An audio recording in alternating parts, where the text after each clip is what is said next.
Hello बच्चों, चलिए प्रश्न को पढ़ते हैं। इसमें लिखा है एक कार एक क्षैतिज वृत्ताकार सड़क पर चल रही है जिसकी त्रिज्या कैपिटल आर है। इसकी चाल एक समान दर डीवी भागे dt बराबर ए से बढ़ रही। तो टायर तथा सड़क के बीच घर्षण गुणांक म्यू है।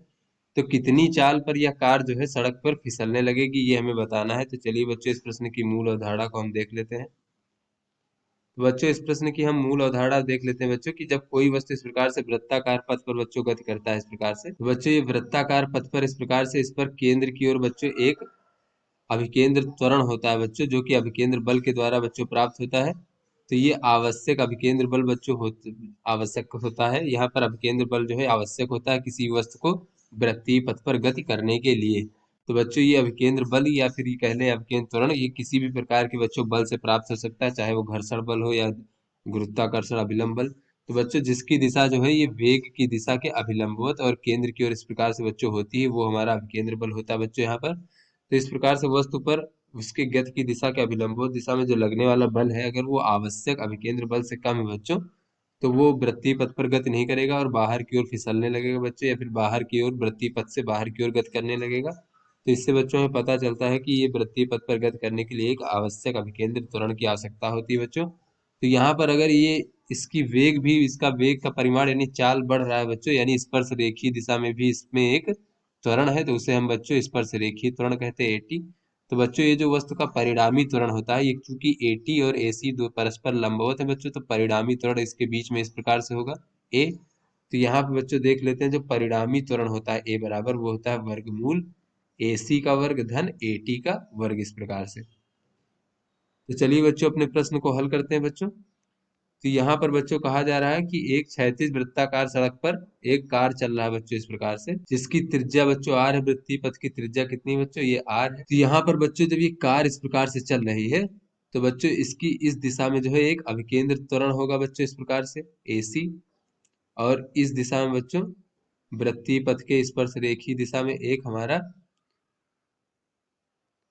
बच्चों एक हमारा स्पर्श रेखीय त्वरण है, जिसकी वजह से चाल बढ़ रही है बच्चों, तो इसे ए इस प्रकार से मान लेते हैं।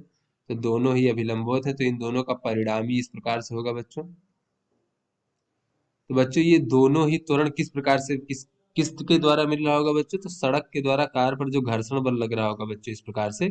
तो घर्षण बल का एक घटक जो है ये हमारा इसको प्रदान कर रहा होगा बच्चों, अभिकेंद्र त्वरण वृत्तीय पथ पर गति के लिए।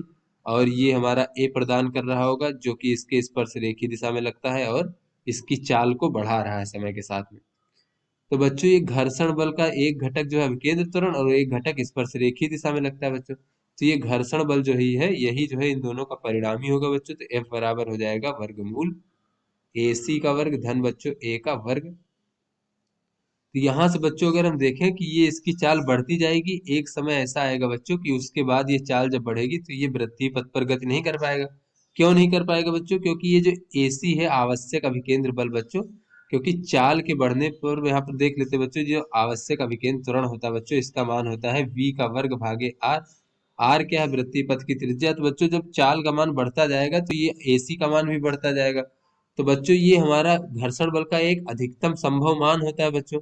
तो ये घर्षण बल जब अपने अधिकतम संभव मान पर पहुंच जाएगा, तो उसके बाद जो है ये उसके बाद घर्षण बल का मान नहीं बढ़ पाएगा, और उस स्थिति में बच्चों जो होगा वो हमारा चाल का अधिकतम मान होगा। अगर उससे अधिक हम चाल को बढ़ा देंगे तो वो अभिकेंद्र बल जो है आवश्यक अभिकेंद्र बल नहीं प्राप्त हो पाएगा, और ये कार जो है वृत्तीय पथ पर नहीं चल पाएगी और फिसलने लगेगी।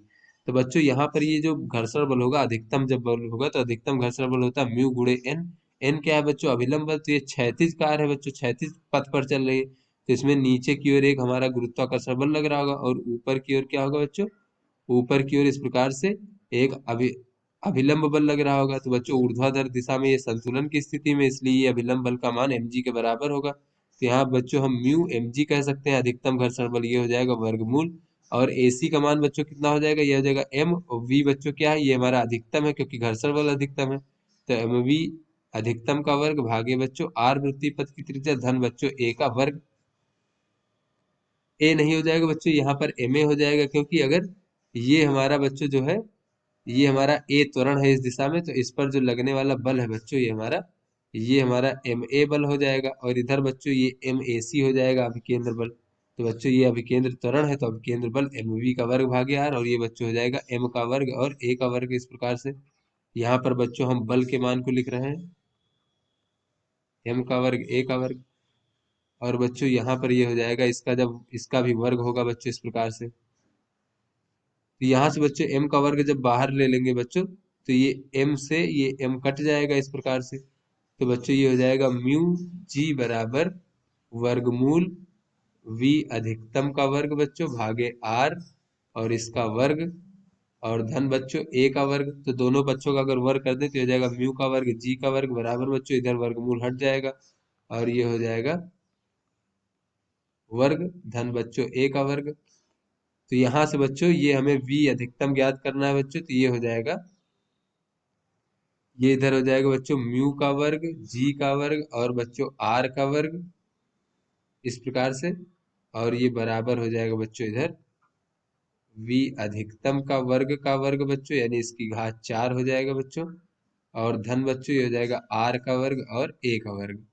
तो बच्चों ये जब उधर जाएगा तो ये हो जाएगा हमारा v अधिकतम की घात 4 बराबर, ये बच्चों हो जाएगा म्यू का वर्ग जी का वर्ग आर का वर्ग और ऋण बच्चों आर का वर्ग और ए का वर्ग। तो यहाँ से बच्चों अगर हम देखें तो ये हो जाएगा v अधिकतम का मान, यानी चाल का अधिकतम मान, जहाँ जब बच्चों ये फिसलने लगे तो बच्चों यहाँ तक जब पहुंचेगा उसके बाद जो है जब चाल का और मान बढ़ जाएगा तो कार हमारी फिसलने लगेगी। तो ये हो जाएगा म्यू का वर्ग जी का वर्ग आर का वर्ग ऋण बच्चों आर का वर्ग ए का वर्ग और इसकी घात 1/4। तो इस प्रकार से बच्चों ये चाल की अधिकतम मान हमें प्राप्त हो गई, जिससे कि सड़क जो है कार पर फिसलने लगेगी।